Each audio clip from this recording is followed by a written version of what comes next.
சிவபெருமான் என்ன பண்ணுவான் தெரியுமா? நம்மளை கேட்கறதே கிடையாது. உனக்கு இந்த வியாதி வரணுமான்னு கேட்குறாரா யாராவது? சாமி வந்து அடுத்த மாதம் உனக்கு இந்த வியாதி வரப்போகுது, வரலாமா அப்படின்னு கேட்குதா? காய்ச்சல் வருவான்னு கேட்குதா? சுகர் வருதுன்னு கேட்குதா? ஹார்ட் அட்டாக் கேட்டால் வருது நம்மக்கிட்ட? லெட்டரா போடுது, எஸ்எம்எஸ் அனுப்புது.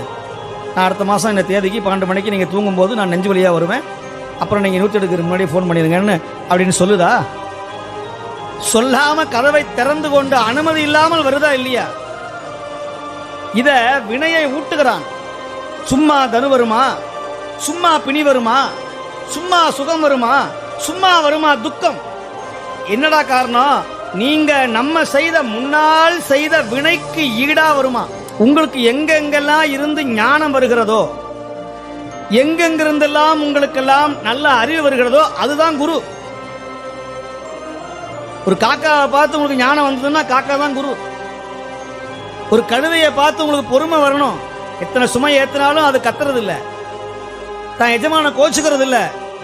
இத அழகா சொன்னால் குருஞான சம்பந்தர். கனக்கும் பொதிக்கும் அதை சுமக்கிற எருதுக்கும் தன் இச்சை கண்டதுண்டோ?